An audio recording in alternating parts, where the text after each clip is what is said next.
evening, everyone. Hello, Kevin, Matthew, Michelle, and Catalina. Good to see you online. Victoria and Andy and Cam. Awesome seeing you all. Hi, Bhante. Thank you so much for coming to share the Dharma once again. And it's 7:30 right now, so maybe without further ado, we can start meditating if that's all right. Good to see you, and Yudi are also here to say hello. Okay. So go ahead and get in a meditation posture.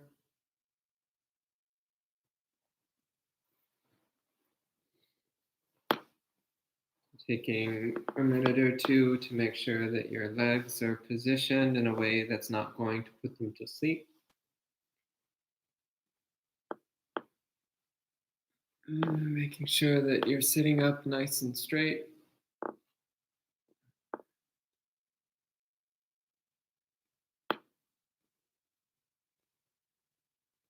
That your shoulders are back and relaxed.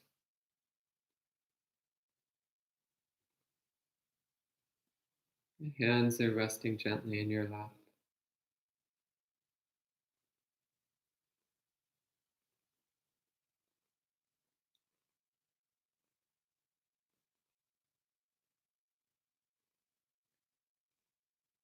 Take a few long, slow, deep breaths. With each breath, letting the body and mind relax.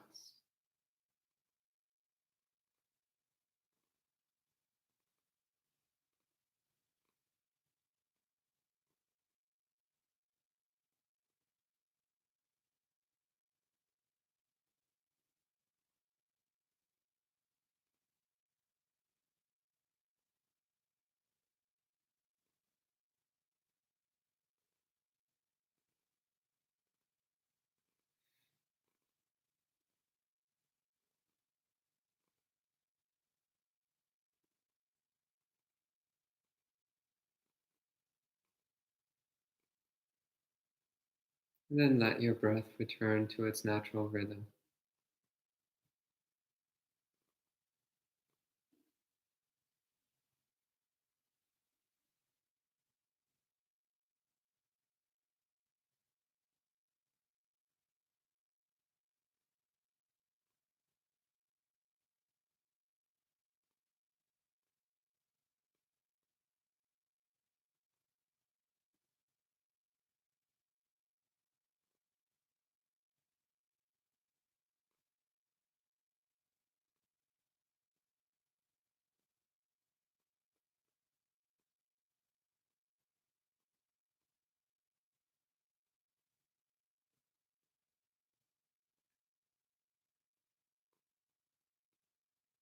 And bring to mind someone who you care about in an uncomplicated way. This might be a cat or a dog. It might be a close friend. It might be a relative. Someone who you care about very strongly in a simple, uncomplicated way.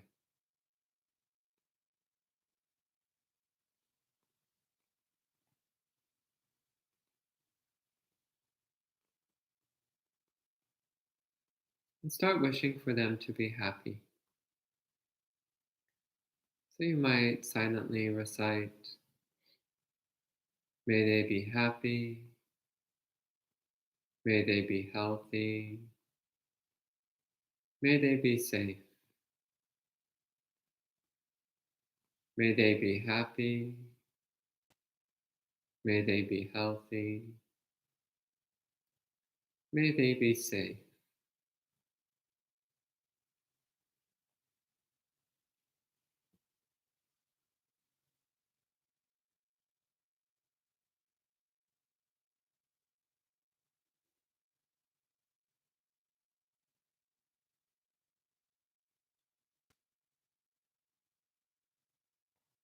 Bringing up that feeling of bright, warm, gentle, loving kindness.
Really focus on making that feeling of loving kindness as intense as possible, making it as strong and bright and radiant and joyful as you can.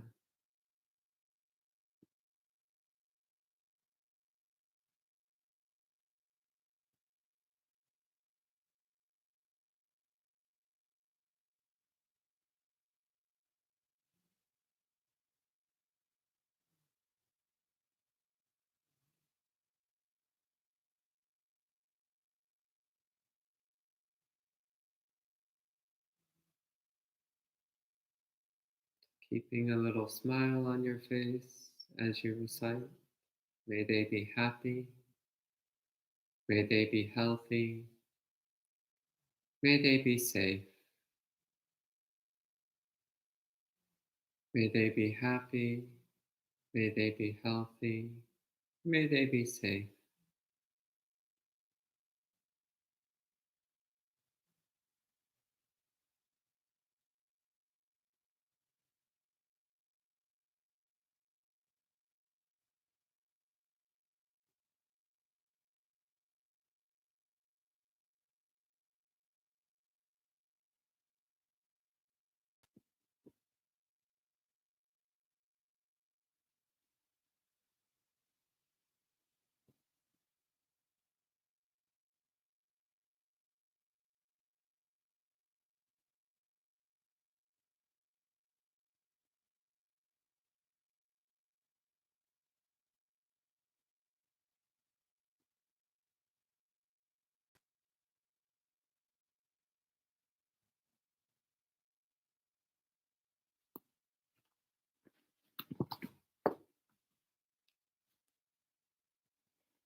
Focusing on the feeling of loving kindness, bright, warm, gentle feeling. Just bring all your attention to that feeling, devoting the whole mind to intensifying that feeling, to staying focused on the feeling of loving kindness. So you can let the thought of your particular friend fade away and just focus on the feeling of loving kindness itself, making it universal, limitless, all inclusive, all pervasive, all encompassing loving kindness. You might change the word slightly, wishing, may everyone be happy, may everyone be healthy, may everyone be safe. Just focusing on the feeling of loving kindness, strengthening it, brightening it, staying with it.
As you focus on the feeling of loving kindness, recognize that it's constantly changing.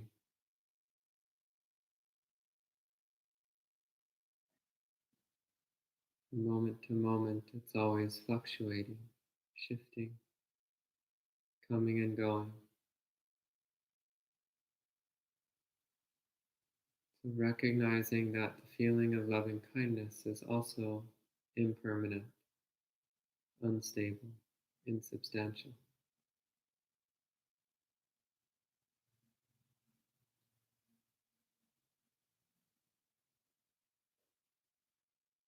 So keep practicing loving kindness with the awareness that it is anicca, it is impermanent, it is constantly changing.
So keep wishing, may everyone be happy, may everyone be healthy, may everyone be safe. Keep bringing up that warm, soft, gentle feeling of loving kindness and keep recognizing it as impermanent, conditional, arising and ceasing.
Keep focusing on the feeling of loving kindness,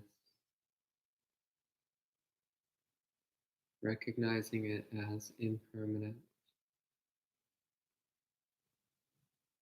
It's just something which appears and vanishes within the consciousness element.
Keep wishing, may everyone be happy, may everyone be healthy, may everyone be safe.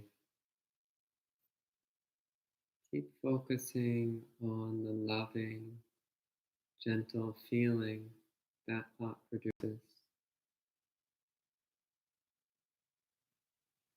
And keep recognizing it as an impermanent, conditional object within the consciousness element.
May everyone be happy.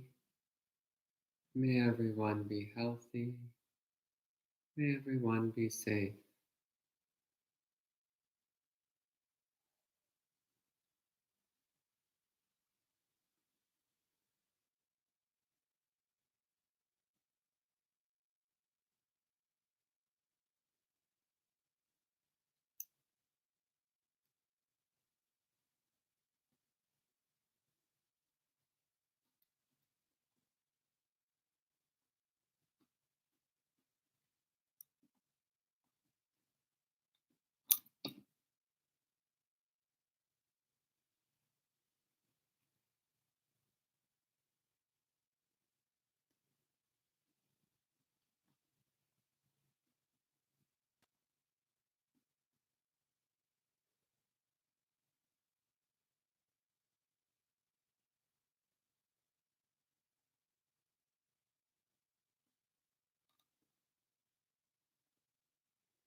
You can relax your posture, do a little stretching or self-massaging if you wish.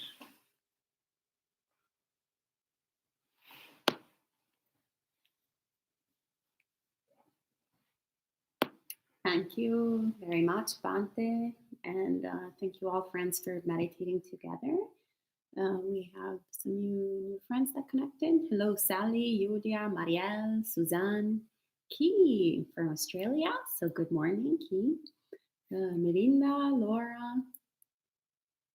and Suzanne, who says, how do you guys do this like 5 times a day?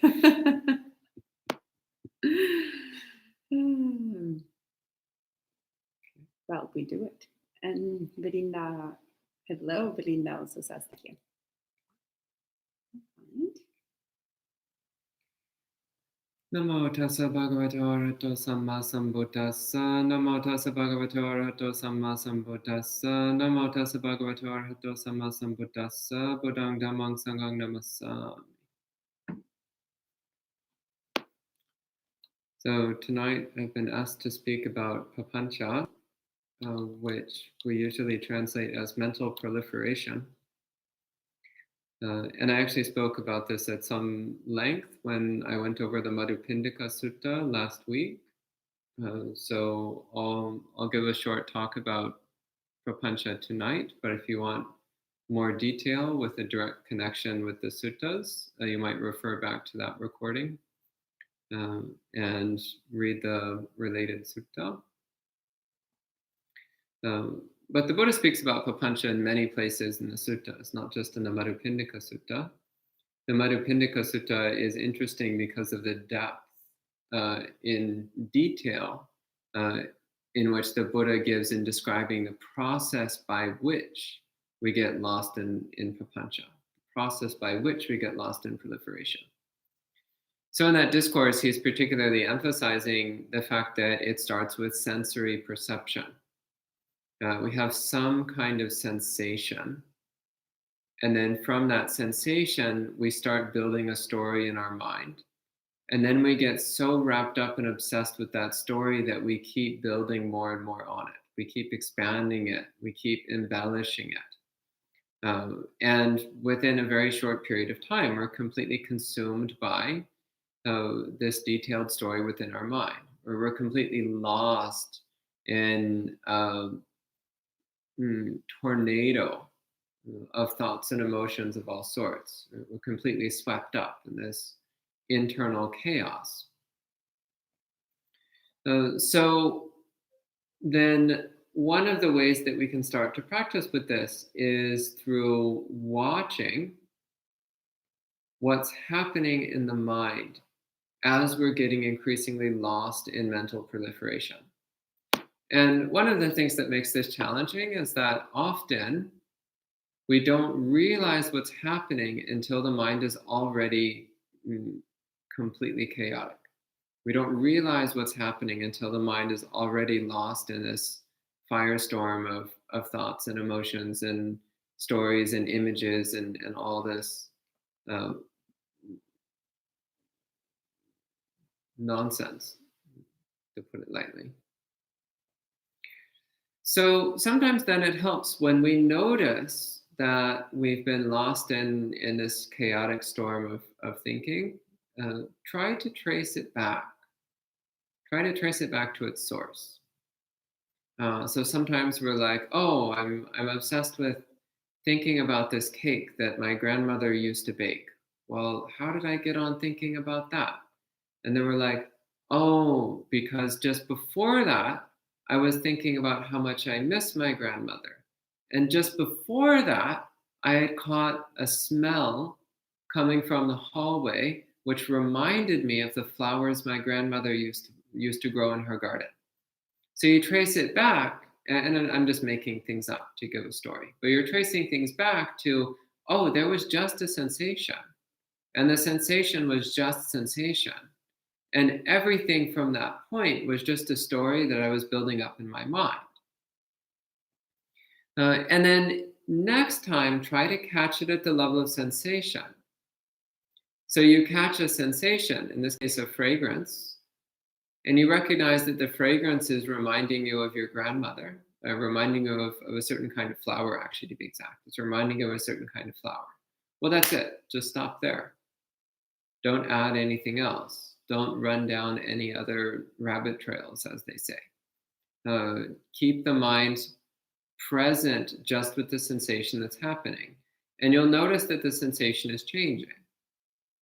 It's not the same moment by moment.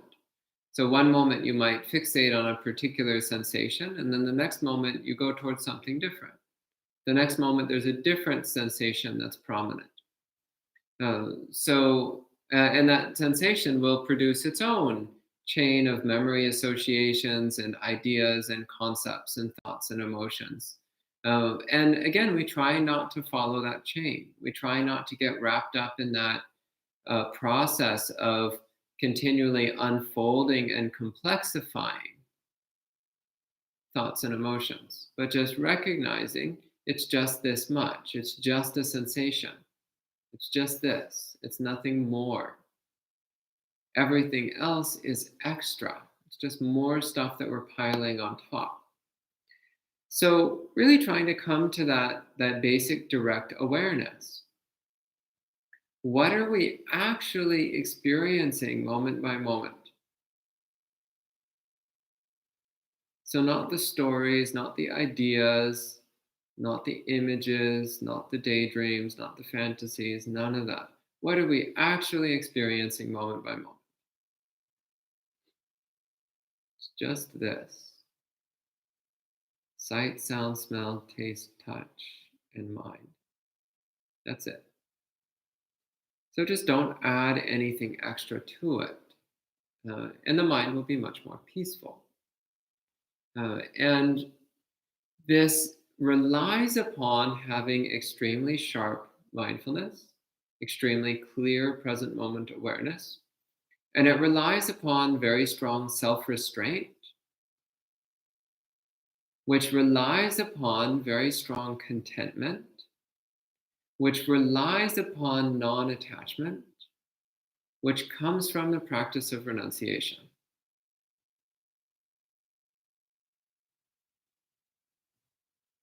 So I've got some bad news for you. Well, depends on whether it's good or bad, depends upon your perspective. But for many people, this is bad news. Buddhism is all about renunciation. Is that good news or bad news? Great news. Okay, that's the right attitude. Buddhism is all about renunciation. It's all about letting go of what's holding us down, which is everything, by the way.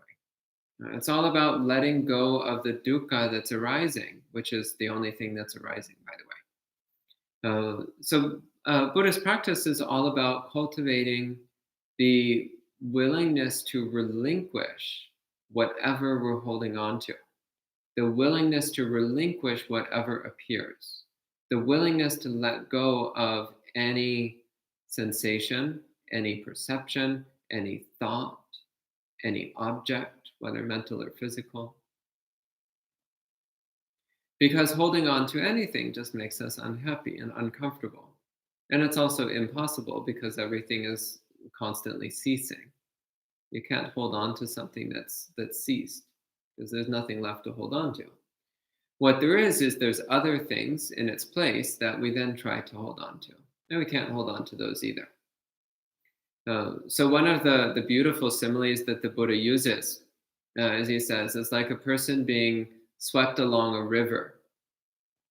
So this is someone who perhaps can't swim, or perhaps the current of the river is too strong for them. And as they're being swept along by the current of the river, in order to save themselves, they keep reaching out and trying to grab at the grass that's overhanging the banks of the river. So they keep grasping at it, but it doesn't do them any good because they grasp at the grass and the current of the river just pulls them along. The grass just breaks off in their hand.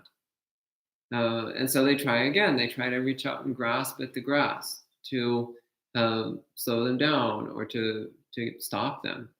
And it just keeps not working. So this is what we've been doing for longer than we can possibly remember, is we keep grasping at things in order to try to give us a sense of safety and security. But whatever we reach to grasp at, we can't hold on to. But we just reach out and we try to grasp at something else, and we can't hold on to that either. So we reach out and try to grasp at something else, and we can't hold on to that either. So there's this constant feeling like we're being swept along by this torrential river of dukkha, and everything that we're grasping at just keeps breaking off in our hands. Everything that we're grasping at keeps falling apart the moment we reach for it. So there's this feeling of desperation that clouds the mind of the unawakened being.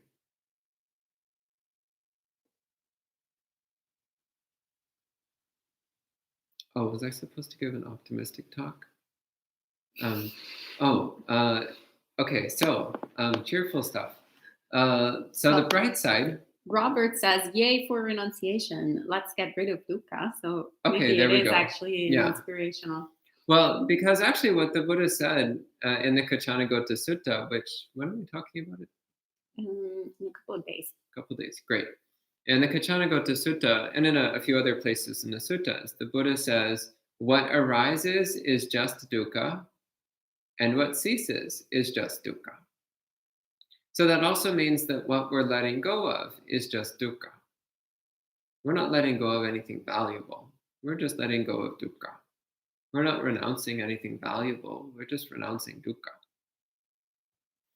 So the recognizing that this hopeless desperation produced by continually trying to grasp things that cannot be held on to, we then realize that if we just stop grasping, then the desperation fades away, and we realize that we're just floating along the river, and it's actually quite pleasant. There's actually nothing wrong at all. Start to realize that when you just relax into it, there's no problem. So a very tangible experience I had with this when I was young. So when I was young, I remember the first time I went in a wave pool. I've told this story a few times, so if you've heard it before, please bear with me. The first time I went into a wave pool, so this is a swimming pool that artificially generates waves, and it's supposed to be fun. You're supposed to just like relax in the water and just let the waves buoy you up, and then the waves come faster and faster and stronger, and it's supposed to get more and more exciting and more fun. That's the theory anyway. My experience was a little bit different. My experience was, as the waves came faster and harder, I got more and more terrified. I felt out of control. I felt scared. I wanted a sense of safety. So I tried to grab onto the edge of the wave pool. I tried to grab onto the edge of the swimming pool. But the waves just kept coming fast and hard, so it kept battering me against the side of the swimming pool. It kept dragging me against the side of the wave pool, and it made these huge scrapes all along both of my arms and my hands, because I was trying to hold on to something in a situation where it just wasn't working. It wasn't possible to hold on to the wall because the waves were coming too fast and too strong. And the fact that I kept trying to grasp at the wall was causing me a lot of pain and suffering, both physical and mental. So, what you're actually supposed to do in a wave pool is just relax. Not try to grasp at anything, not try to hold at anything, and just let the water buoy you up. Let the water hold you up. So it's the same. We keep trying to grasp at things in order to alleviate our suffering, but all it does is make the suffering worse. Whereas if we stop grasping at things and just relax into the flow of samsara, just relax into the constant change, then we can start to find a peacefulness which does not require grasping. We can start to find a peacefulness which doesn't involve attachment, doesn't involve desire or aversion. So this is what the practices of renunciation help to teach us. By learning how to let go of things, and starting with physical things, learning how to let go of physical things, and then learning how to let go of thoughts, learning how to let go of emotional reactions, learning how to let go of habits and patterns. We're just learning how to let go of dukkha. That's what we're learning. We're learning how to let go of our pain, how to let go of our depression, how to let go of our confusion. That's what we're learning. And then coming back to the subject of proliferation, when we see that the mind is overrun by this army of thoughts, when the mind is consumed with this hurricane of thoughts, well, the first important thing is the willingness to let go of those thoughts. That's the practice of renunciation coming to save us. So in Buddhism, nobody's going to save you except you. That's either good news or bad news, depending on your perspective. Nobody's going to save you except you. So when your mind is overrun by thoughts, who's going to save you? You are. By letting go of those thoughts. By releasing those thoughts, relinquishing those thoughts. And they'll start to fade away. They'll start to dissipate. And actually, the moment that we stop grasping at those thoughts, the moment that we stop feeding them and fueling them, the moment that we stop taking them seriously, the moment that we are willing to let them fade away, they lose power. They lose power over us. So even while they persist, they have no control over us because we've seen them for what they are, as just dukkha arising and just dukkha ceasing. We've seen that trying to hold on to those thoughts is just making us uncomfortable. Like the person being swept along by the river and trying to grasp at the grass on the banks. Or that young boy trying to grab the walls of the wave pool to give him a sense of safety. And that when we just relax into it, it's like, oh, this is just what it's like. As long as I don't feed it, there's no problem. And as long as I don't fight it, there's no problem. Then when we take that attitude, then there's no problem. And the thoughts will fade away on their own. But of course, it's easier if we catch it earlier in the process. So if we catch it when the thoughts are few, when there's just a few thoughts in the mind, and we recognize what we're doing, we recognize that we're getting caught up in mental proliferation, that we're starting to accelerate the noise within our mind, then if we can drop it at that point, then the mind won't get so out of control. We won't get so lost in dukkha. We won't get so lost in inner turmoil. It'll be much easier. A great example of this is actually what's going on these days. So in the countries which have made a strong effort to control and contain the virus very early on, it never got much of a foothold. So for example, in South Korea, there was a strong effort to contain and control very early on. And as a result, the virus didn't get very far. It didn't reach that many people. In this country, it's a different story. Containment and control measures have been not so thorough, which actually really virtually non-existent for the first couple of months and still not very thorough even now. So as a result, the virus is completely dominating the country. It's taking over the whole country. So that's what happens with our mind.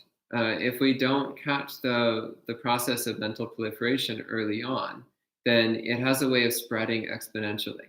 So very quickly, our mind becomes completely consumed by this raging thunderstorm of out of control thinking.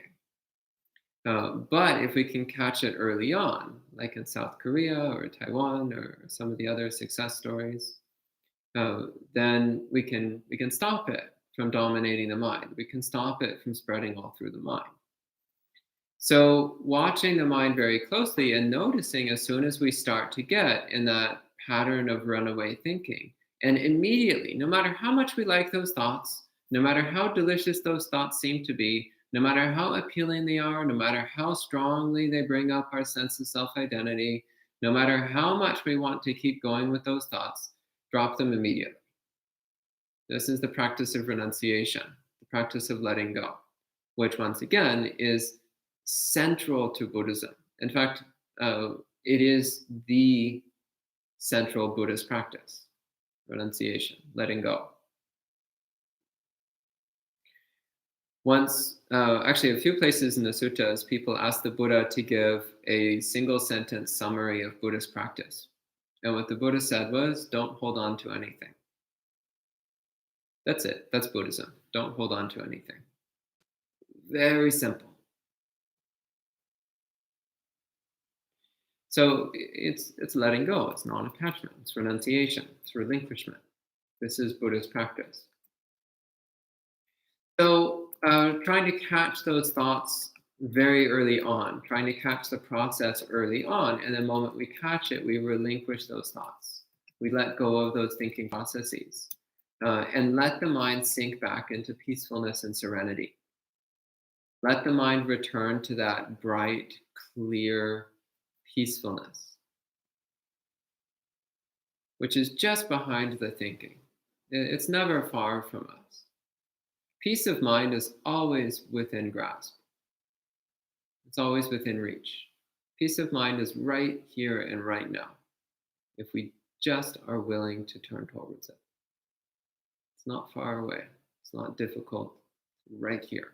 All we have to do is be willing to let go of whatever is disturbing the mind. It's actually as simple as that. Whatever you're doing, stop. And just like that, the mind is peaceful again. It actually is that straightforward. The only thing that makes it difficult is the strength of our habits. We have such incredibly strong habits of self-destructive thinking. So it takes a while to start to get some control over those habits. It's kind of like someone who's addicted to a chemical of some sort. Even after the point where they decide to stop, even after the point where they realize that it's hurting themselves and that it's time to stop, even after that point, people often struggle for years with trying to stop. Sometimes they struggle for the rest of their life with trying to stop. Even after realizing that they're hurting themselves, the addiction can be so strong that it can take years or decades to overcome. It's exactly the same with our own mind. We are deeply, deeply addicted to our own dukkha.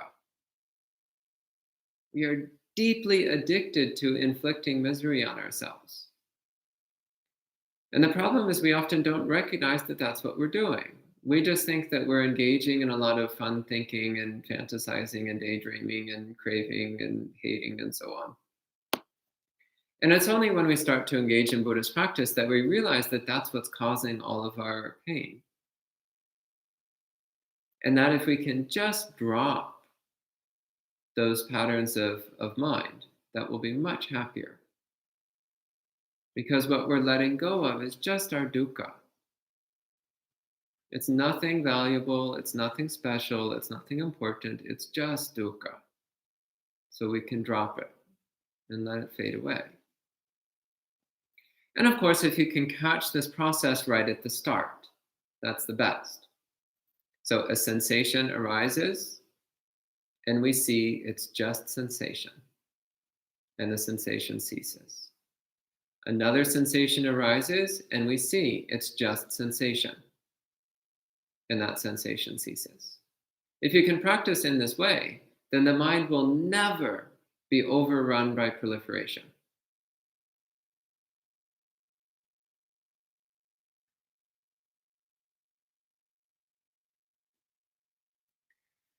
So one of the similes that we find in the suttas, and there's actually a similar simile in the Bible as I recall, but one of the similes we find in the suttas that the Buddha uses is like a farmer with a handful of seeds. So when he throws that handful of seeds onto good fertile soil, then the seeds can sprout and take root and become plants. But if he throws that same handful of seeds onto barren ground, like rocks or sand, then the seeds will just die. They won't sprout. They won't have any ability to grow. If perchance they do sprout, they won't live.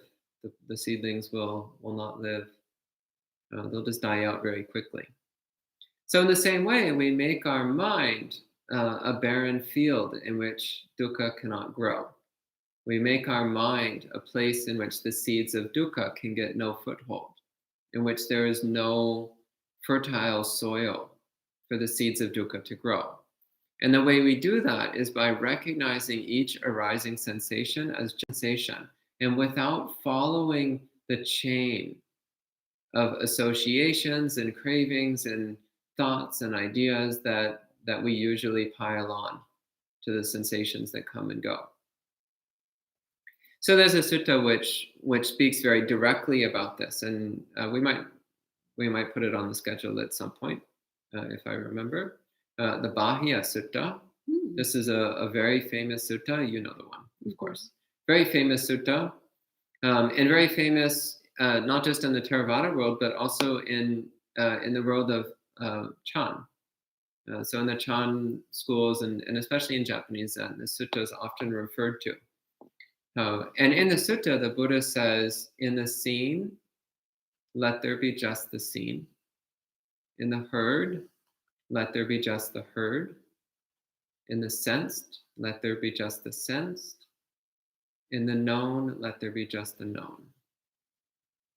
When you practice in this way, then there will be no you in terms of this, no you in terms of that, and no you anywhere in the middle. Just this is the end of suffering.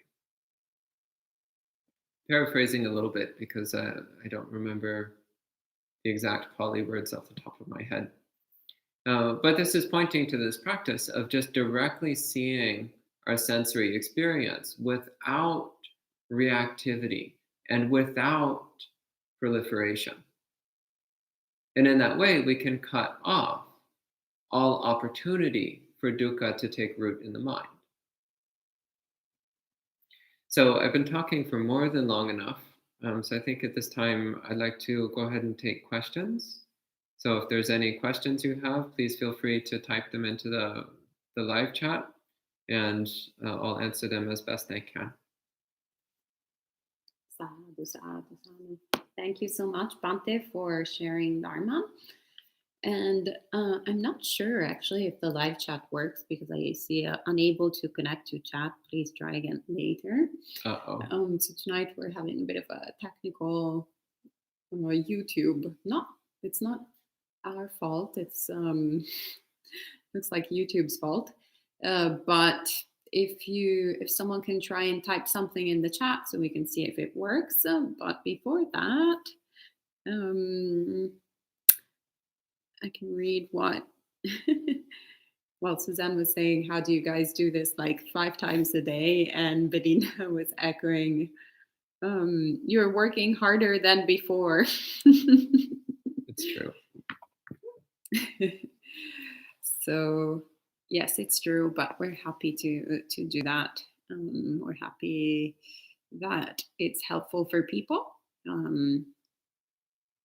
to have Dharma both morning and evening every day. So we're here for the benefit of all beings, including ourselves. So I'm afraid that the chat doesn't work because I don't see any questions appearing. So I'm not sure how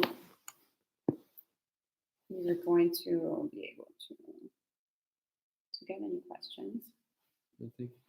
Well, in that case, I think that unfortunately we'll have to skip the Q&A for this evening.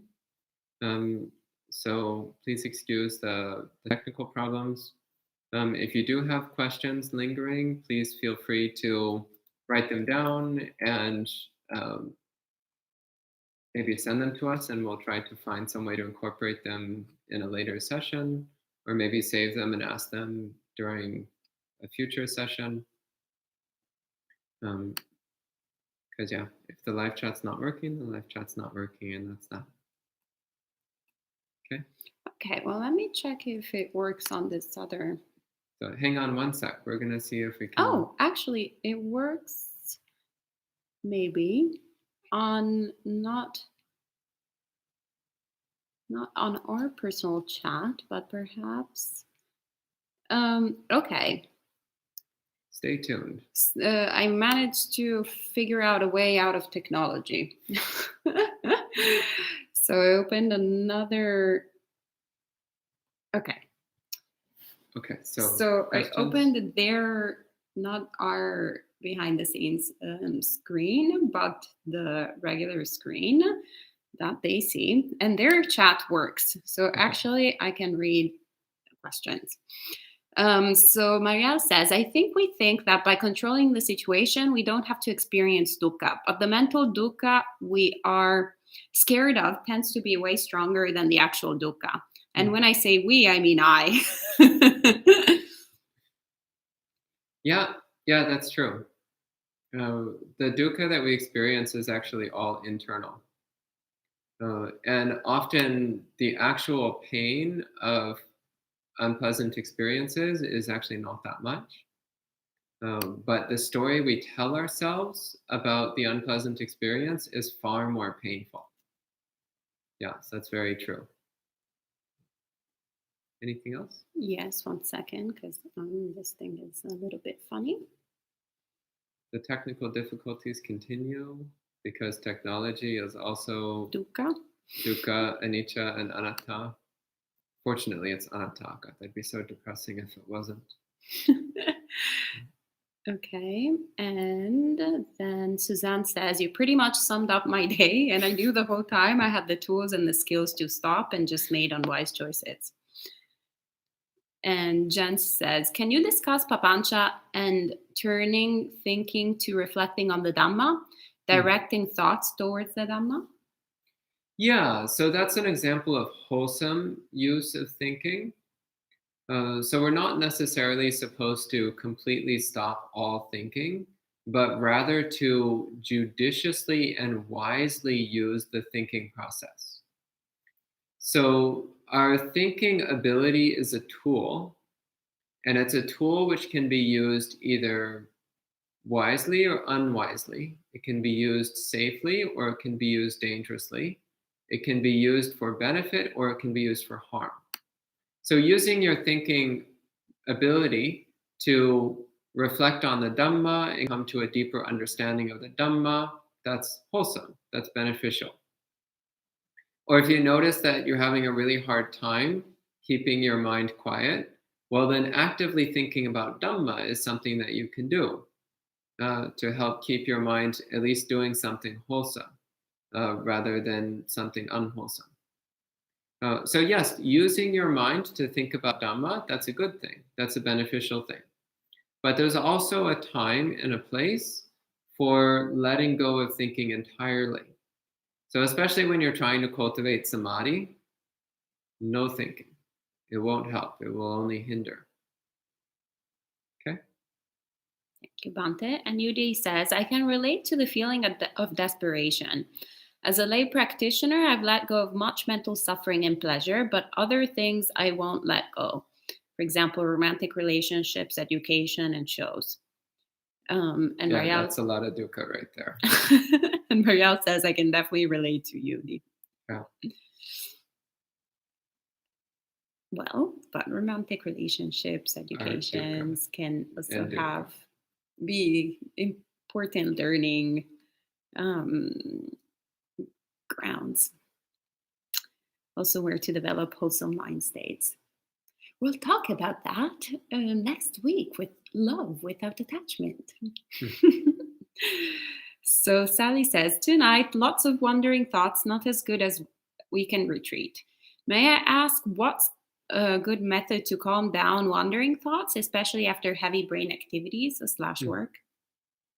Yeah, in that case, often using a mantra of some sort is really helpful.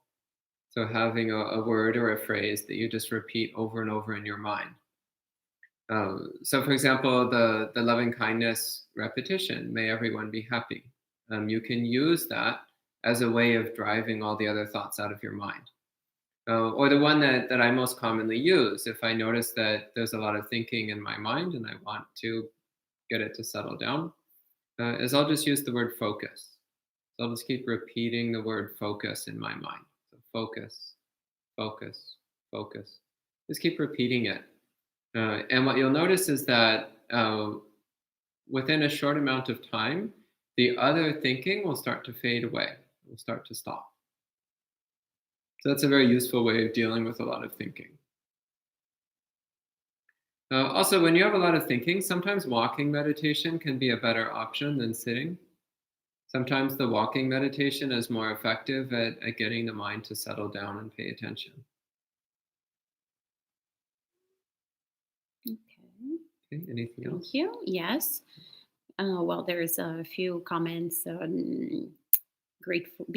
very grateful for your talk, and also some answers on my question on the chat, if like people could see comments. So now I'm seeing yes, and they can see the live chat. Okay. Bhante asks Richard, could you repeat the name of the sutta you just referred to? What is the name? I think the Bahia Sutta, right? Oh, well, I had first referred to the Madhupindika Sutta, and I had second referred to the Bahia Sutta. That's Bahia, Bahia.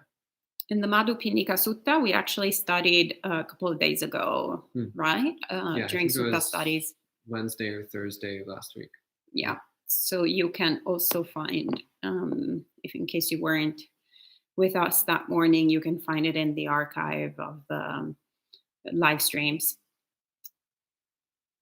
And Kevin Sadhu is encouraging all of us to practice dana. If you'd like to follow his lovely suggestion, you can go to www.buddhistinsights.com/donate. And Yudi says, why is Bhante speechless? Ha ha ha. I don't get it. I don't know, but it's funny. And Mehmet is asking, is staying in the body and being mindful all the time so important, because one can only then catch all the sensations arising and stop them turn into papañca? Yeah, that's one of its big benefits. Yeah, staying in your body all the time makes it much easier to prevent the papañca machine from starting up.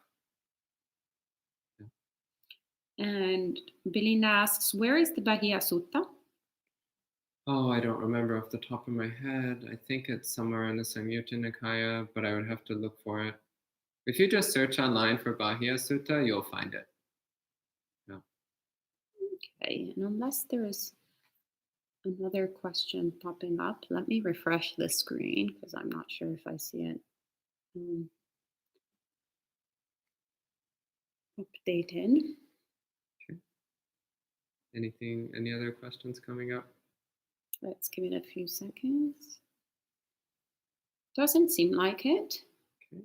So maybe we can end there for the evening. Actually, no. We have a question from Jens who says, in terms of using a mantra, I believe he's trying to say, should the mind only be directed to the mantra or also reflecting on the mantra, such as metta, and reflecting on the qualities of metta?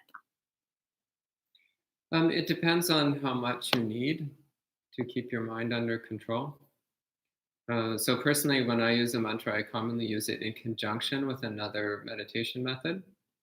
So, for example, if I'm focusing on my body and there's a lot of thinking, then I'll start repeating focus while still focusing on my body. Or with metta, using may everyone be happy while also focusing on the feeling of metta. Yeah, so that tends to be effective because it gives your mind a bit more to do. And since your mind has more to do, then it has less bandwidth for goofing off. All right, and I think that was the last question for tonight. Thank you so much, Bhante, for sharing the Dharma. Sadhu, sadhu, sadhu. We will meet again tomorrow at 8 a.m. for Sutta study, and once again at 7:30 p.m. for meditation and Dharma discussion as usual. I'm sorry we had some technical problems this evening, but we got around them, so I think it went all right in the end. And all right, for the whole week, we'll be meeting as usual 8 a.m. and 7:30 p.m. every day. And then during the weekend, we'll have a strong emotions retreat. So we'll have an extra meeting during the day at 1:30 p.m. All right. May you have a blessed evening and even better day tomorrow.